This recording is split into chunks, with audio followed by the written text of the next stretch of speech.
Hello, good morning, everybody. It's a big blow over here. I just hope you can see me. Well, I won't be showing off my face too much because it's the middle of the night.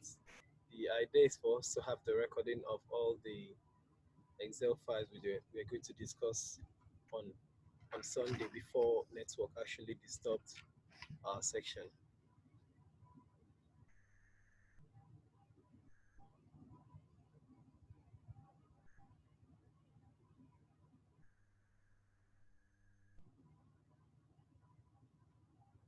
So I'll be sharing the files, sharing my screen now so we can all see what we'll be working on.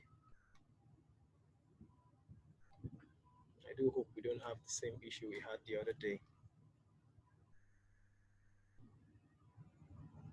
All right, I think we are good now. Okay, so let's quickly get onto it. As you can see, this is the unsolved Excel file like we discussed, and I did mention that the highlighted tab tab is the file we're going to be working on since Mr. Wilson, the boss, has already treated some other issues. So if you notice here, you'll realize that I'll start with the count function. We have the count, we have the count A, we have the count if, and the count ifs function. So instruction says open task to write a formula in cell N4 to count the number of manufactured product units, right? Then the other one too said write a formula in cell N5, count the number of different models available in the data sheet. N6, count the number of models available for Sony. N7, count the number of models available for Sony in Japan. So let's strictly read word for word to understand what exactly they are saying here. Write a formula in cell N4 to count the number of manufactured product units. So our keynote should be manufactured product units. Our keynote should be manufactured product unit. That's what we should be concerned about here. So let's go to the task. Here's the file. Here's the file. So like I said, manufactured product units. So if you come to look at it here, they just want the quantities and all that. So from my own from this, we can actually say what they want to know is the total number of items that were produced, not like the total quantities, but how many did it give us. So if you go to the other sort function, you discover that I actually gave us a solution of how it was gotten.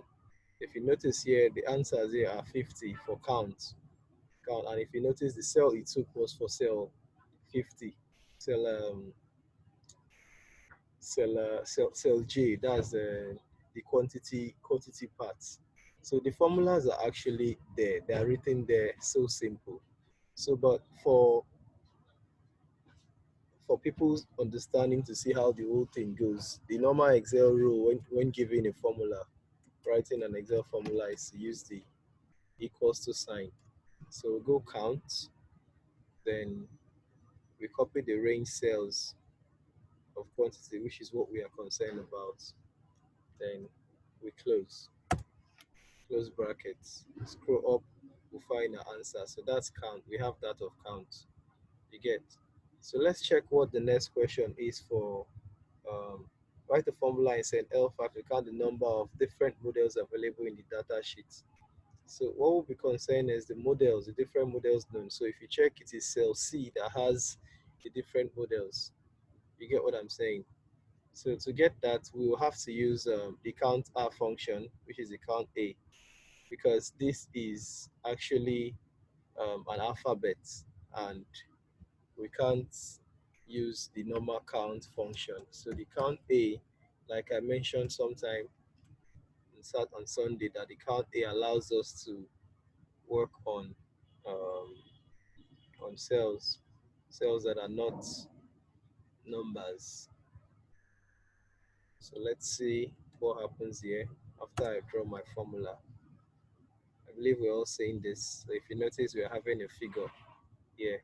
So but let me quickly do something here so that we'll see the difference of the count A and the counter, which is what I was trying to explain to us some time ago. Let's say I want to use the same count function for the same for the cells, the cell in topic, which is cell C. Let's say we do the cell function.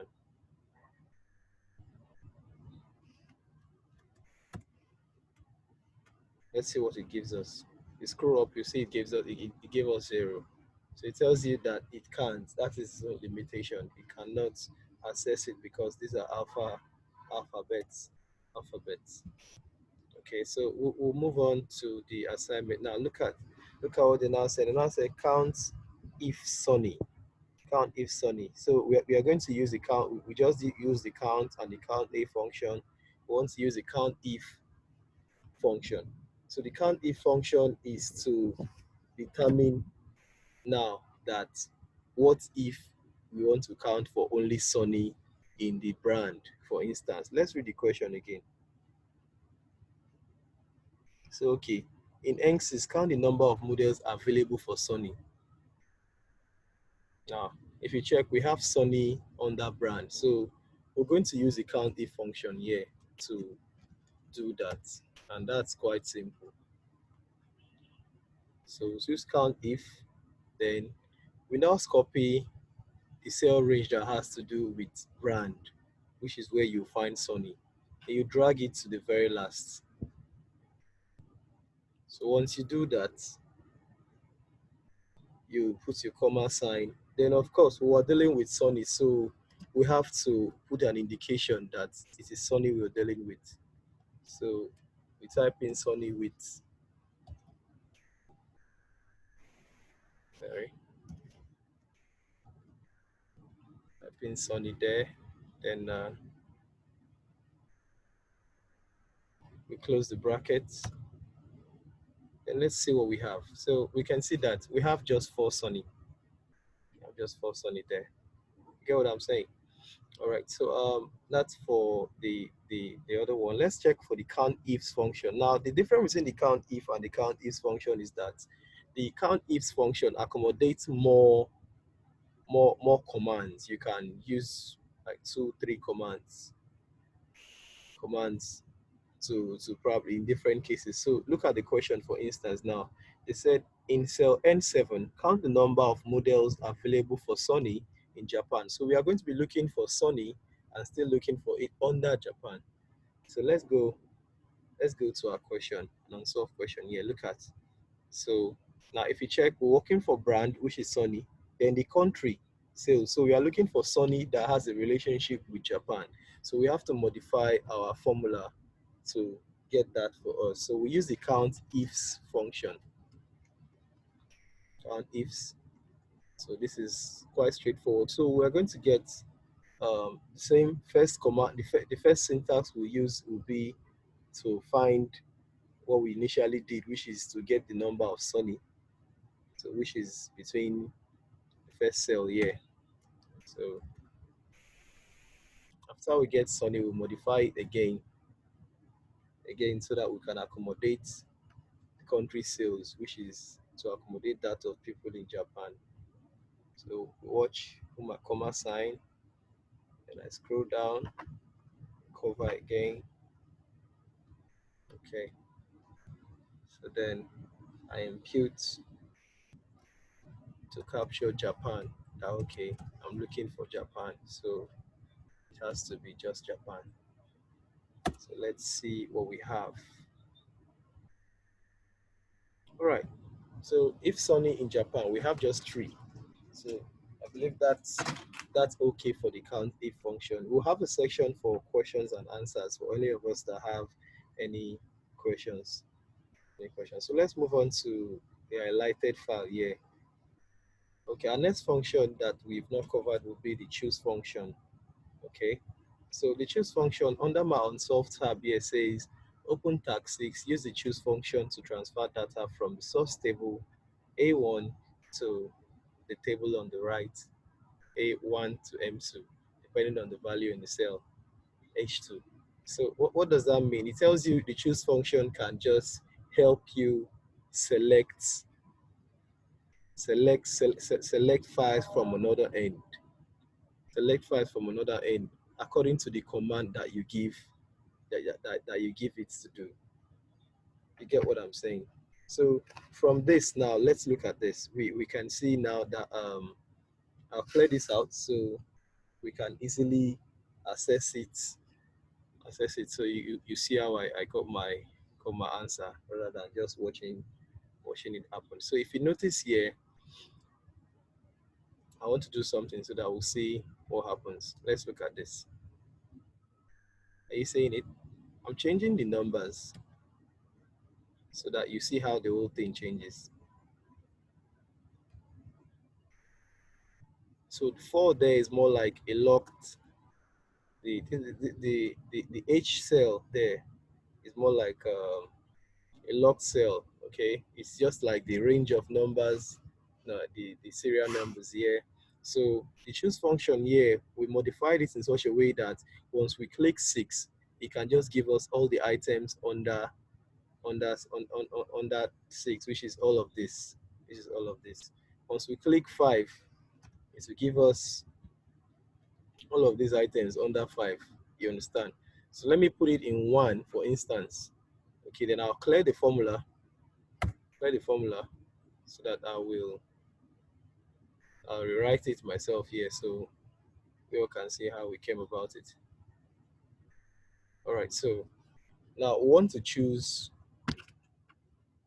for this cell, which is H, right? And get all the details it has under this table in here, just like that, rather than doing copy and paste. You could easily just say brand. You could just use the equal to sign on the normal there and say, okay, 1, this, blah, blah, blah, blah, blah.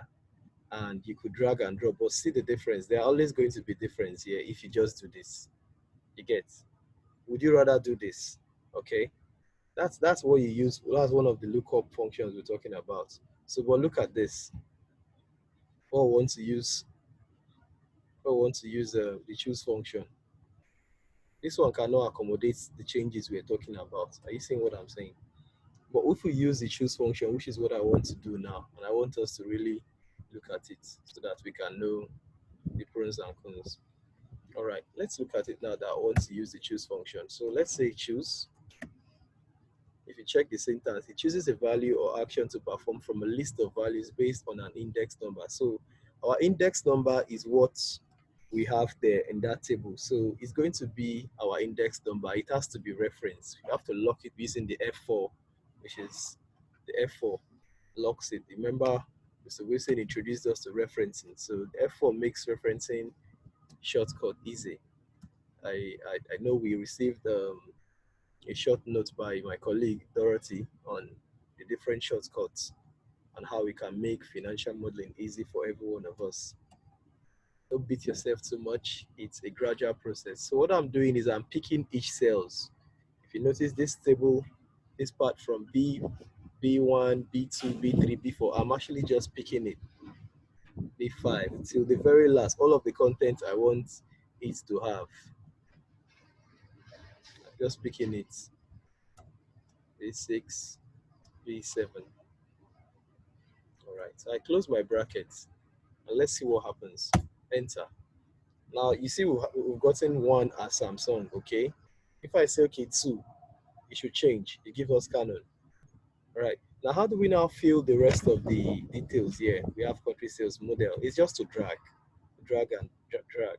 Just drag it down, and you have it. You have it. So that's what the choose function does. You get? It's not really a function that most modelers or most people are very familiar with. So it's the more reason we just think everyone should be introduced to it. So like I said, let's say we say 4. Let's see how the whole thing changes. It changes everything. So you get it. All right, that's okay. So let's look at the next on our item, which is the index slash match function. Why people like calling it the same time is because the both functions work hand in hand. It could be joined. When functions are joined together in Excel, they call them nested functions. So index and match, they have a strong relationship of nesting, such that one can easily combine them and make sense out of it.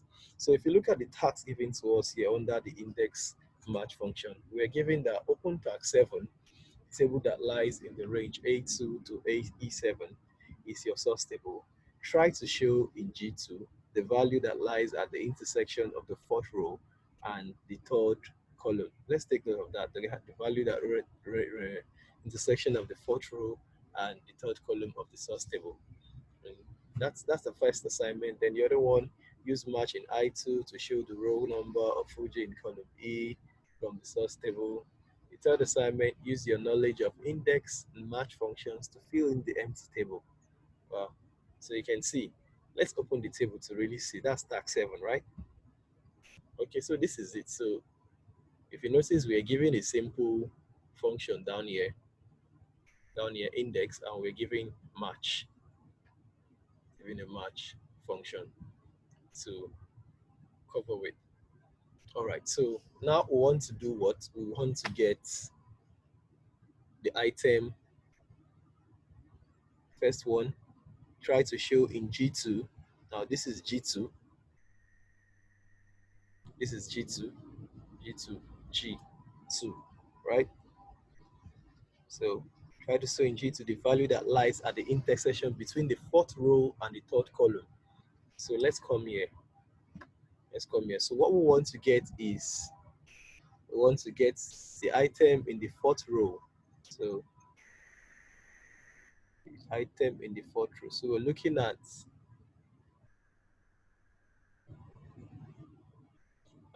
this. Okay, looking at getting that. So let's say we draw a simple index function. Said it returns the value or reference of the cell at the intersection of a particular row and column in a given range. Okay, so that's it. If you notice it there, they've given us the syntax. We have the array, we have the row number, and the column number. So our array is going to be from the very first cell here. This is A2 to the last, which is E7. So let's do that now. It's going to be very simple. So that's going to be our array. Okay. And like they mentioned in here, we said we are working with the fourth row and the third column. So which is in type 4. There we go. Third column. All right. So let's press enter. You can see we have 14. So like I mentioned, if you notice, we have 4, 1, 2, 3, 4. Fourth row, 1, 2, 3. Third column. So that's what the index and match function does. Index function does rather. Sorry, I'm so used to the index and match because it's more like an alternate. Combining the both of them is more like an alternate to the VLOOKUP function. So, but one thing I want to advise every one of us that is actually using Excel, try to use the simple formula that could give you whatever you want straight, rather than nesting functions. When you nest function, someone cannot read your formula and tell that, okay, this is how you get this is how you got this. So if VLOOKUP can give you that thing, why then do you want to combine index and match just to show the same answer? All right, let me quickly run us through what the match function here would do, which is the 2 number second item. Look at it.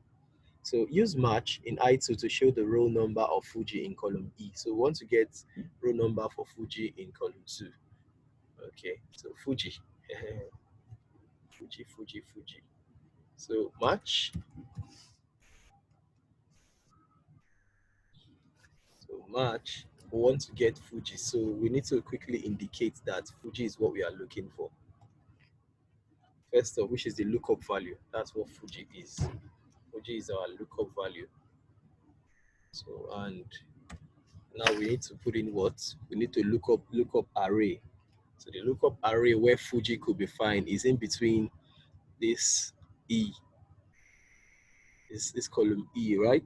Okay, so we go from E down, roll down till the very last. So we got that one. Then we put the less than sign, comma sign. Now, if you check it very well, you need to get an exact match. You get an exact match means we want the right answer, which is Fuji, which is what we defined in our formula. Less than, probably we want something that is less than, or something greater than is defining, but what we need is 0, which is the exact match. So we close our formula, and what do we have? Let's enter. Wow, so we can find Fuji in 4, which is this. All right, that's fine, right? Thank you very much. Okay, so let me move on to now where we will have to combine the index and match function, like I was saying. Before I'll do that, and I'll see show us if we want to get the same answer with VLOOKUP, so that we see the relationship that happens with index and match, combining index and match and VLOOKUP. So what the index and match does is to combine these two powerful Excel functions to get an exact item we have in mind. Now look at it now. We want to find Sunny. And all of these details for Sunny.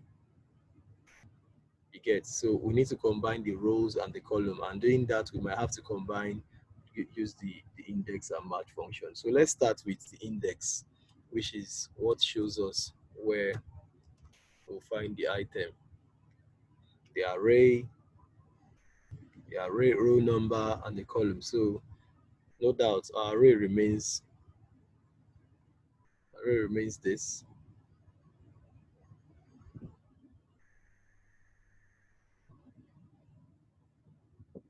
So that's our array.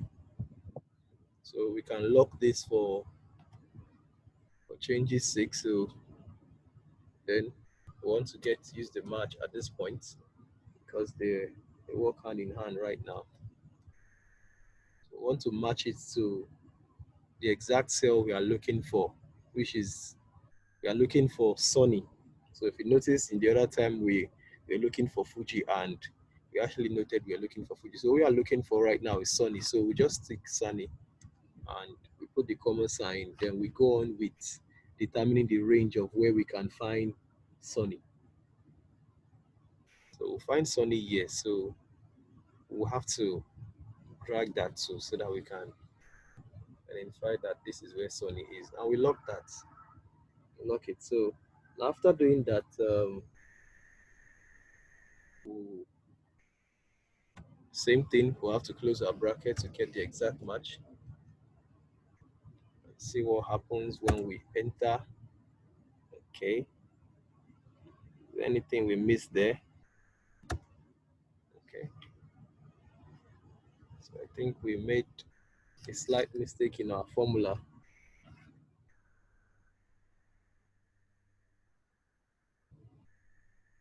Okay. So the mistake is in between determining. I've not closed that of the index. What I just closed was just that of the match. So I will have to close that of the match function, the index function rather. I close that of the match. So like I said, so if we use the one, so we can get the exact same thing of what we are looking for. Good. So with this now, we can easily just drag and drop, drag and get the rest item. Okay. So if you notice, our formula here has changed. It's giving us not available. It's more like an error sign, and we want to know why that error is that way. So we just have to read our formula to know what's wrong, what exactly is the problem, and why are we not getting that answer. So look at it very well. So you go to your formula bar, tap the formula, look at it and say, okay, what are you looking for? What you're looking for right now is a different case. Now you're not looking for match under this scenario. What you're looking for is now model. So you have to write your formula to capture model. You get what I'm saying? So let's go by say uh, now we have this. So let's say we are looking for Sunny. So let's go H8.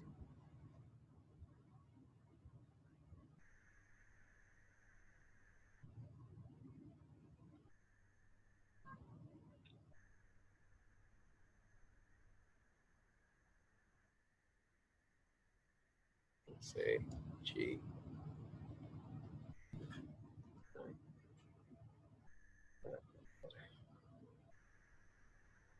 G9. Then where we are matching it is for, we're not using this anymore. So once we get that of model is here. So let's see what we have. See what we have. See what we have. See what we have.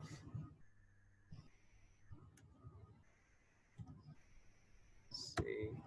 Oh, let me read that. Let's read the question again so we don't miss anything. Don't miss anything. I really know what we are looking for.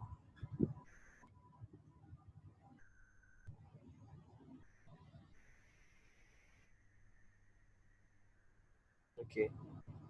Is your knowledge of the index and match function filling the table G8 to G10? Please do not make any changes to the two tables. Okay, okay, okay, okay, okay. So what we did here, when we did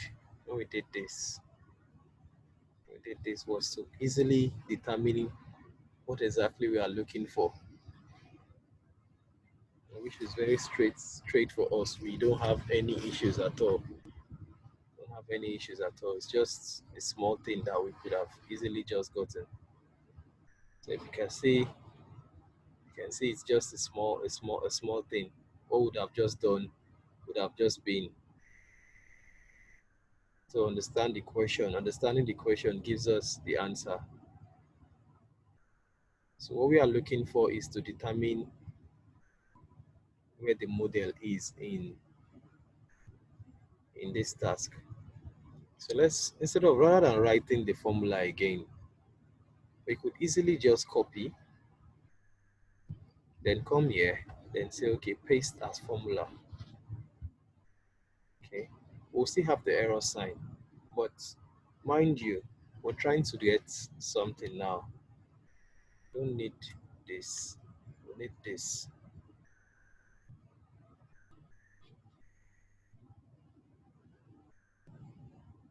We need this. So we'll look at it again and say, okay, why are we having that file sign?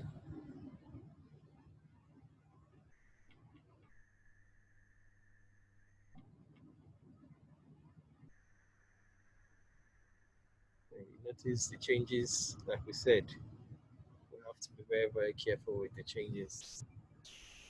So we're looking for Sunny and not Japan country sales. So we need to get it very, very, very right now. So okay, that's it. That's it.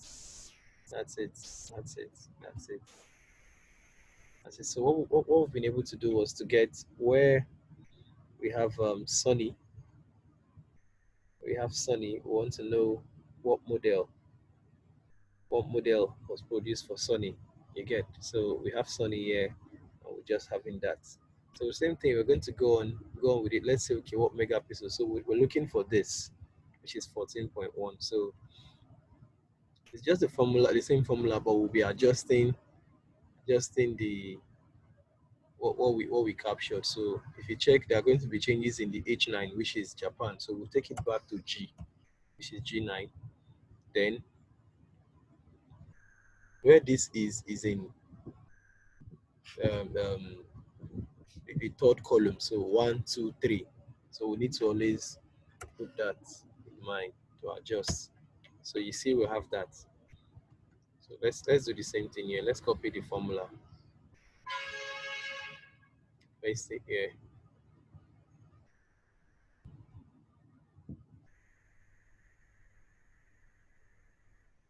So like we initially mentioned, we're going to have changes here. And this will be in the fourth row column. So you see, that's what you can do.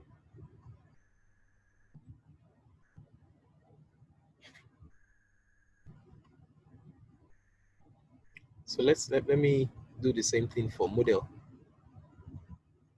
So I just posted the formula, and if you notice, there will be a difference here. So we have to come down. We're no longer in G9, so we're in G10. So put it G10. Then we're now in the second column. So that's it. Limix. All right. So this, copy the formula. We'll copy, but you paste as a formula, which is the FS.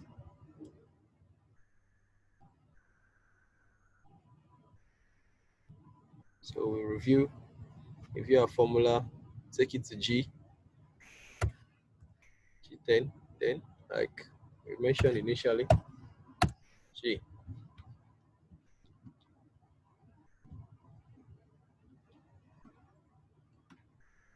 So advice we take some time to look at this on our own so that we can perfect the steps. Repetition is the only way.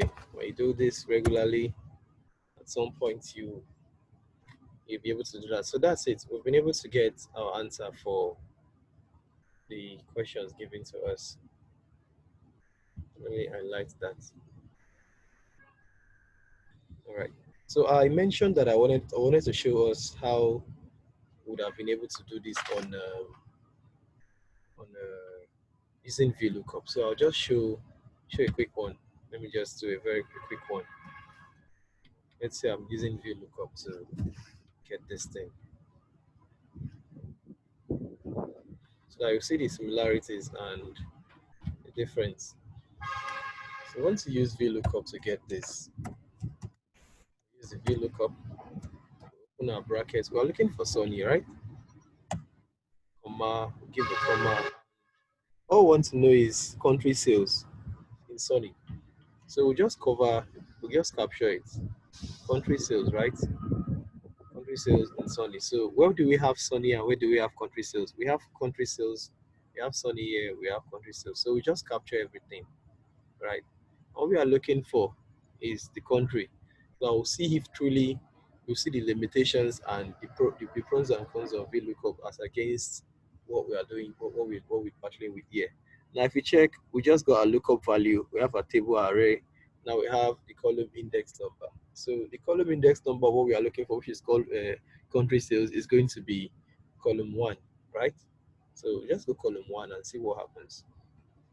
Column 1, then normally you have to use the first true or false to get the exact match. And we close. Let's see. It's going to tell you not available. Why? Because if you look up as its own limitation, it cannot capture from that end. It cannot capture from that end. Get what I'm saying? So these are what we've been talking about. But let's look at something else now. Let's say we want to get we want to change this to like if you look up sees items from the left hand side down to the right and not the other way. So it's always going to be that way. But you can see the where the index and match comes in as against the VLOOKUP function. So that's for index and match. So let's quickly go to the goseek function. All right. The question we have for goseek says open the tax 8. Total cost equals the acquisition cost times the quantity produced as we mentioned before.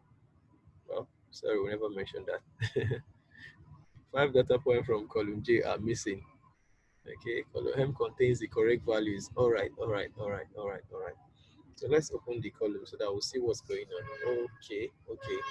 So 5 data points are missing. 1, 2, 3, 4,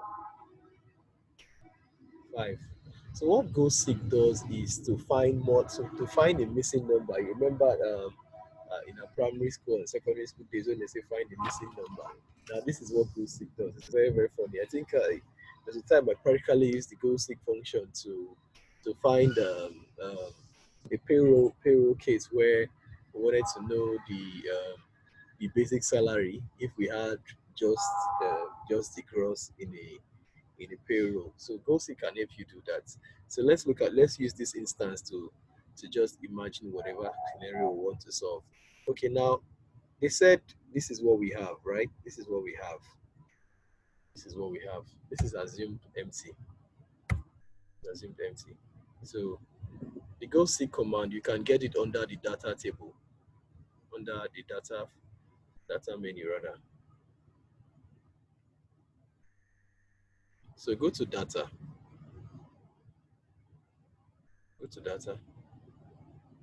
Now this is what the what if analysis does. You won't get that anywhere. The what if analysis, that's where you find all of this magic. I'm trying to ensure that everyone sees what I'm doing. So I'm trying to get this out. All right, so this is it. This is what we're looking for. We want to fill this blank space so that we can see the effect it has on the total cost, which is quantity. So when we add the quantity, what does it affect to total cost? Alright. Data menu. So we go to the what if analysis. The what if analysis is a very very powerful analysis tool for Excel. So use the goal seek. Okay. So they say, okay, set cell. What's our set cell? Okay, that's our set cell. Then we are changing the value to what? We are changing the value to this amount here that was that was written for us. Since it's empty. 91502.92. Okay. Now we are changing by changing which cells. Okay. This is the cells we are changing. You get what I'm saying? So let's see what happens here and how it affects here. So let's see. Let's see. Okay, the cell must contain a formula. So we didn't choose something right. We didn't choose something right. So we have to get something right here.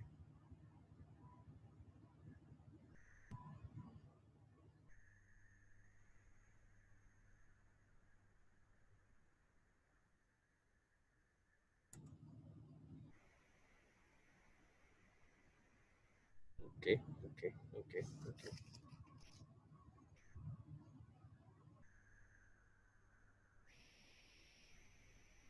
So let's look at this. Oh, my bad.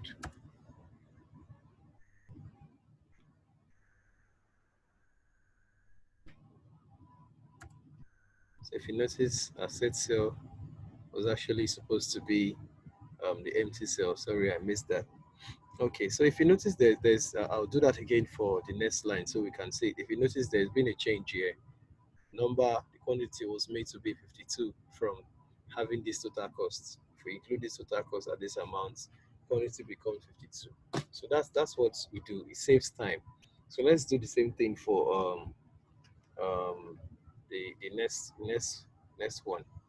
So okay, so we go to the data menu, what if analysis, go to goal seek, then our set cell, so we don't miss it again this time. Our set cell is this. That's what we are looking for. So we are sending it to what value? We are choosing it 2059.72. Okay. And what cells are we changing? We are changing this cell, right?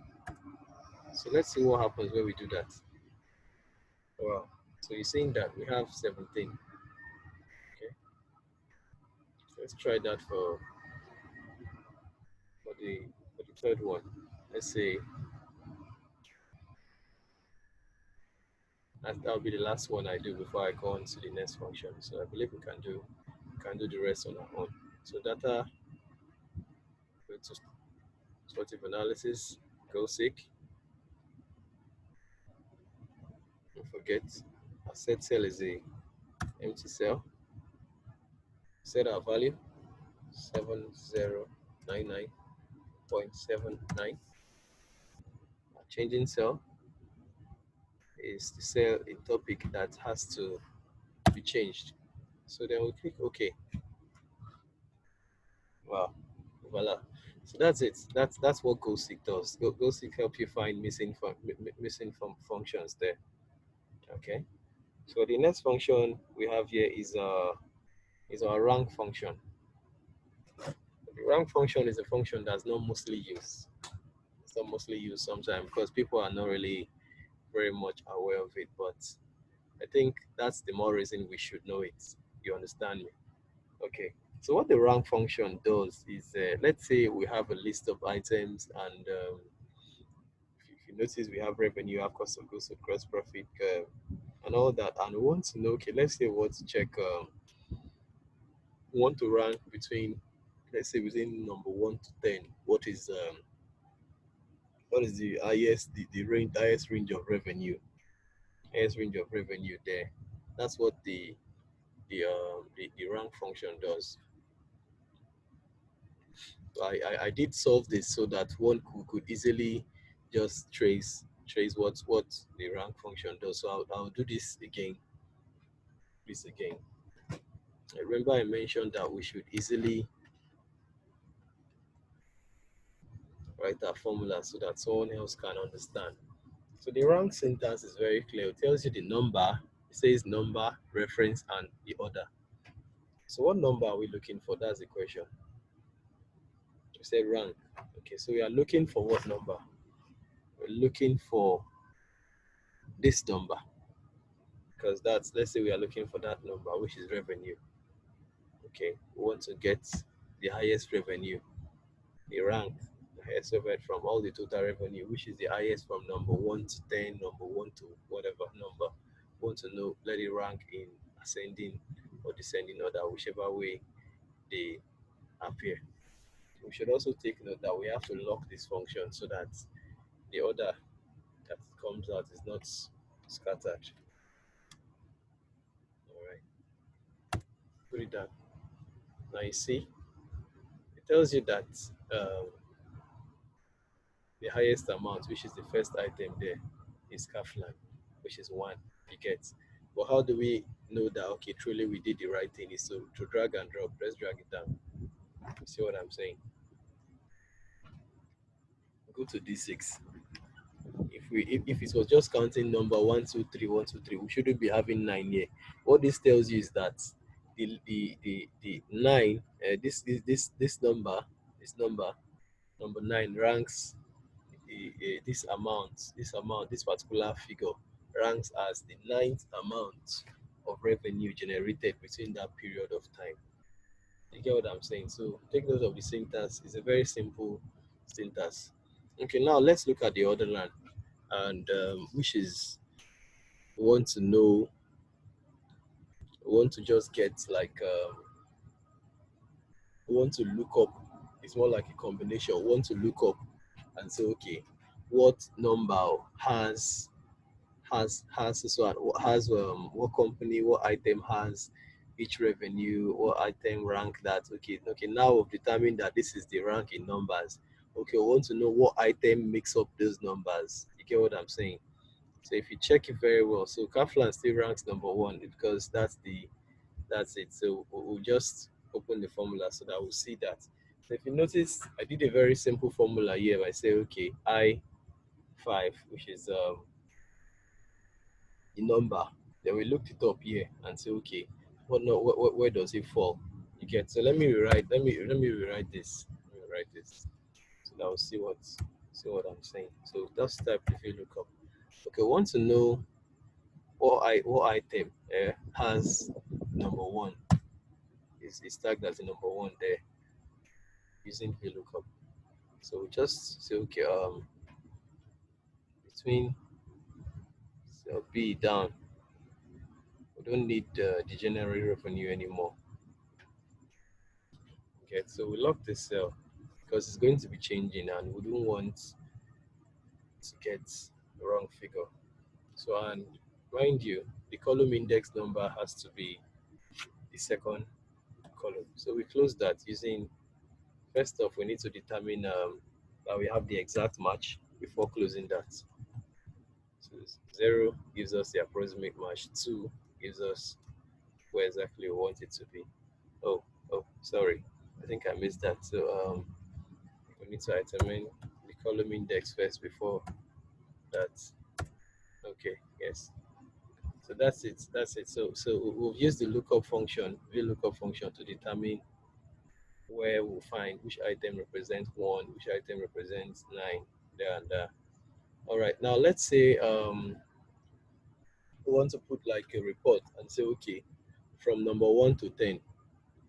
Number 1 to 10, let's quickly determine what item represents the item, ranks as number 1 from this table that we've made in an order like this. So let's say we just say, okay,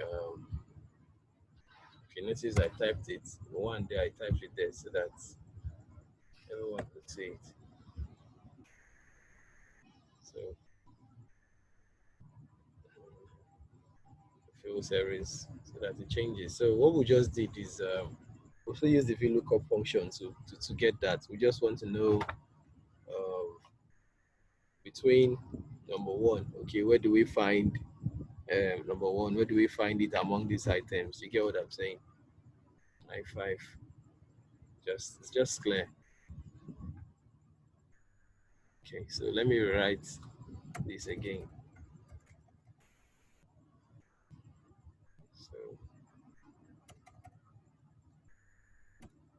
So VLOOKUP, we open the bracket. We want to get who's number 1 here, right? Now place a comma, then this is where we are looking for it. All right. Here we are looking for it. We're looking for it and second column. Okay, so we'll first put the comma. We're looking for it in second place. Then 0.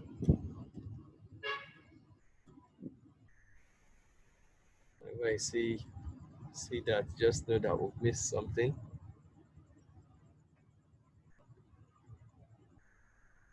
No,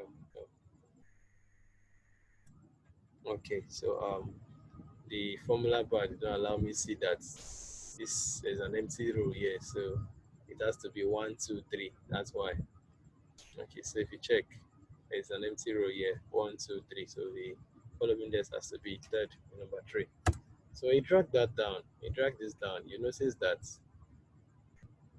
everything still remains the same. No works up well. So that's what rank does. Okay. You can look through our solved solution in the other sheets so that we can do this on our own privately. So the max and main function, we'll be seeing more of this, a whole lot of max and main function when we start doing forecasting and forecasting. Start doing forecasting and we can use the max and mean function. There was an advanced formula we could use the max and mean function to which is probably like to act as a plug. Let's in a case where we want to do discretionary funding. Discretionary funding in cases where our balance sheet did not balance because of the debt to equity discrepancies, we could use the max and mean function to generate a formula that will get us a difference. But meanwhile, let's just simply just see what the max and mean function is on a plain sense before going deep into it, which is what we are going to learn in this course of our financial modeling course. All right. Write a formula in cell M4 to calculate the minimum quantity produced of any of the models we have in the table. Minimum, right? That's minimum. And the other one, maximum. All right. So that's task 11. Now we open task 11. So we are looking for minimum what exactly? Minimum quantity produced. Minimum quantity produced of any models we have. Minimum quantity produced. So it's simple. This is quantity, right? Quantity, right? We want to know the minimum, which is the first one here. So we just create a simple formula. The main formula is mean, just mean. So just put it there. Just put it there and you drag it down. Drag it down. Just drag down here. Yeah. Down. See what happens. Close the bracket. You have it. The minimum of it is 15. If you notice, 15 is the least number here, which is what the mean function does. We want to know max. You just want to know the maximum of everything of what we have here. Okay, what's the highest number? Just put it down. Nothing special. Okay.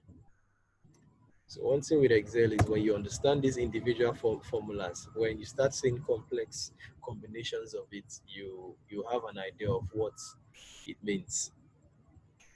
So that's it. That's just what we will have for the min and max function. So let's go on to what we have in our next function. Whoa, whoa, whoa, sensitivity, sensitivity.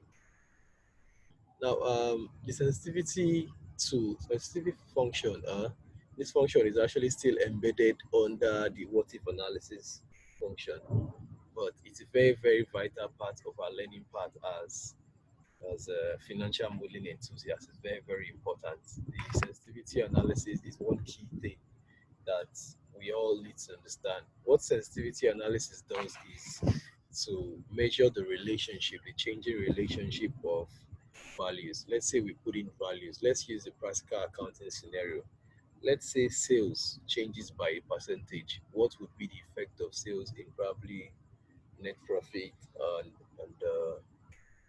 gross profit? The sensitivity analysis most times just covers only two indices. But on the other hand, what we do, we have scenario analysis, which covers more. We are going to know more of this. So I don't know. I don't know if I should be talking more of this yet. Yet, so it doesn't really confuse us. So let me just go straight to what we have at hand right now. What we have is the sensitivity analysis. Okay, so open task 11. Use the data table functionality to carry out the sensitivity analysis with the numbers in column B and row 7. Okay. So open the task. All right. If you notice, I highlighted this, so we can easily just find this on our. We can easily get what exactly we are looking for. Like I said, in cases we'll be giving different cases where we want to measure what these changes would affect these changes. So if you notice, we want to know the effect of total costs. Uh, let's say we have this. We want to know the effect of total cost on this. I want to know the effect of this total cost on this. You get? You understand what I'm saying? I want to know the effect of total cost on this. This could be anything. This could be expenses. This could be sales. We just want to know total cost, the effect on this. Okay. But now to get total cost, there are two items here. If you notice, you have acquisition cost and quantity to get total cost, and both of which really makes a lot of sense. If you check it out very well, total cost is a multiplication of acquisition cost and quantity. So we can't take them out of the picture. They are the building blocks of we getting uh, um, um, um, the effect of total cost and these cases that we have actually mapped out here. Practically, we are going to see more of this when we start doing forecasting in the course of our lecture going on. So let me just introduce us to give us the tip of the iceberg of what we want to use, want to do now. All right. So if you notice, we're measuring this. So there's a lookup straight equals to K2 because total cost is what we're dealing with. So to do this sensitivity analysis in a very easy way, Excel has built in a built-in function of sensitivity when what it has the what if analysis. So you just use the data table because this is a table. And before you do that, first off, you need to highlight the table in question. This is the table you want to get your results. So you highlight the table, go to the data table function, menu, go to what if analysis, then you go to the data table. So it's going to pop up this going to pop up this and say, okay, you need to determine what is your row input and what is your column input. You know, we are dealing with B7 here, so and many of us we not really understand the B7 ideology. So if you notice, there's a B7, which is what we're dealing with here. That's been mapped out. Okay, so now our row. I told you that the functions between J and R, which is quantity and acquisition cost, are very, very important in this case. So we are not giving any modalities, but considering the fact that the two of it made up total cost is what we will use. All right. So our row now. Let's determine. Say okay. Our row is the quantity. Quantity. We go to column input. Column input becomes I2, which is the acquisition cost. All right. It works like magic. It's more like getting the relationship between all of this. So let's look at it. Look at it. Okay. So we've been able to get the relationship between total cost, acquisition cost, and quantity cost over these items that are in the vertical and the horizontal line. These are risk vertical and horizontal. It could be percentages. Let's say what happens if the percentage of the acquisition cost changes by 1737. It could be anything. It could be anything. So that's how the sensitivity analysis tool works. Okay. So let's go to the next function on our end here, which is the date function. The date function, it's one of the simple functions that I think everyone should be able to work with. So now with our question here, we want to fill in these details. We want to fill in these details to get the different dates. Let's assume a loan was taken on the 15th of January at the table. The loan involves monthly payment, repay, blah blah blah. Use the task one, use the e-date estimate for the next payment until the end of the year. Okay, that's this. Want to get the e-date, use the e-date statement to get it to the end of the year. Then task two, use the e-months to fill this part, day, month, year, and 3 years. All right, so let's quickly just fill it. So it has inbuilt e-date function. So now look at it first. Whenever I see things like that with e-date, for just type the equals to sign and see the syntaxes you have. See the syntaxes you have. So if you notice, you see it returns the serial number of the date that is indicated number of month before or after the start date. So from that, you can actually tell that, okay, your start date, those are start date. Our start date is January, right? Start date is January, so we shouldn't have any problem. And January is the first month. So we indicate that January is the first month here and we close it. See what happens. What we just did is to just replicate that. Okay, now if you notice, we have that of February that's giving us that. Okay, this is February already. To save ourselves the stress, rather than dragging, not usually dragging, you could easily just do this. You could just tap the edge there, double tap, and fill. So this is it's more like it's fill. It's called fill. Okay.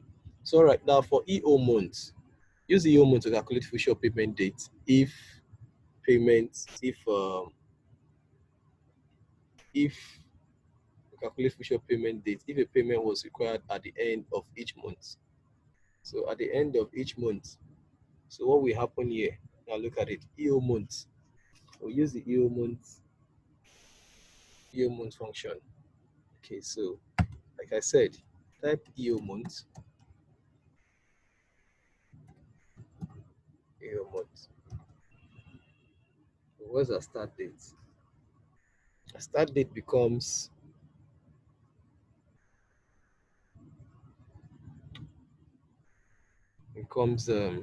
this date. This date. So that's EO month. We want to know what month that is. So let's check if there's any mistake we did there.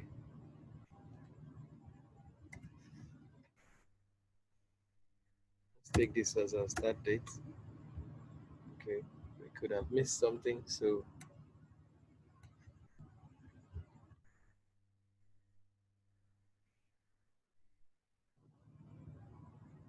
okay, let's check. Guess we missed something. Year months. Returns the serial number of the last day. Month. Okay, start date. We didn't indicate what month exactly. So we need to indicate what month that we're dealing with. So okay, let's say 0 and see what occurs. Yeah. Okay, so this is EO month.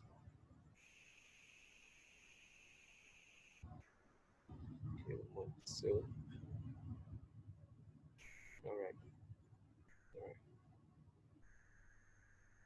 So we need to take note of it. So okay, the first column.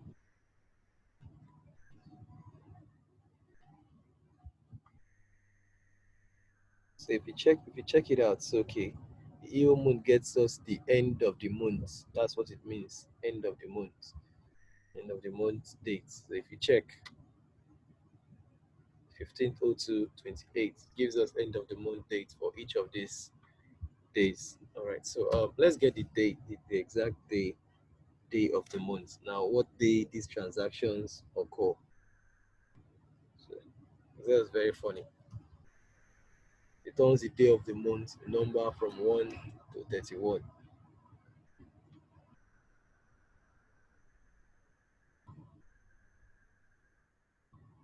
So let's get this.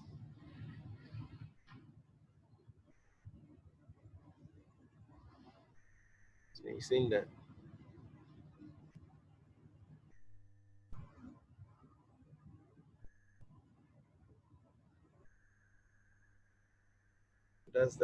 that's basically what happens here. So check what the E month does.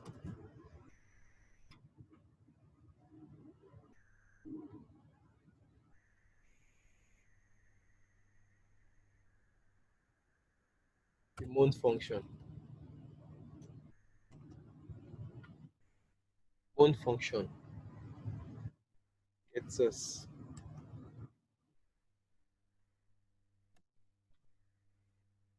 Tells us when exactly, what month exactly is this date. So you can just see. You can just see. So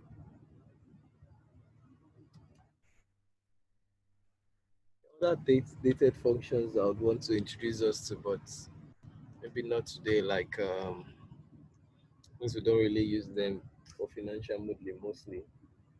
If we want to get, if we, you can't learn everything on Excel as regards to normal dates and all that, because there's a whole lot of it. So let's get this. Yeah, what year is that? Okay, 2017. So just drag, double tap, and we have it. So this one now, I want to say, okay, if the date is actually the year is actually 3 years more, how do we how do we determine that? How do we determine that? So just so let's say okay, date.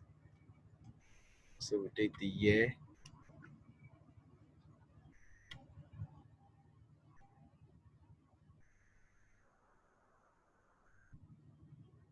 This is the year.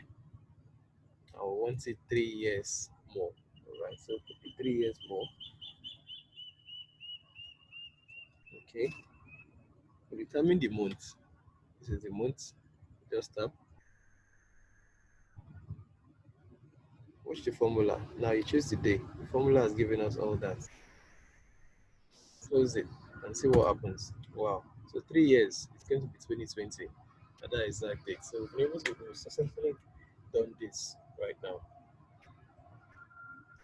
So that's all for now. That's all for now. I had to quickly do this recording right now. So if you notice, we don't have network issues today, and I'm really glad we don't have anything like that. So it's a good one.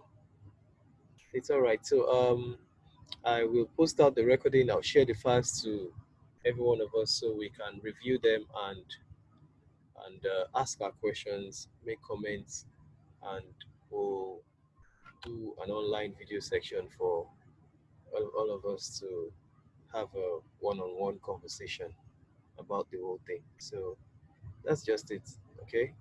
So thank you very much. Thank you very much. All right. Yeah. Have a wonderful day.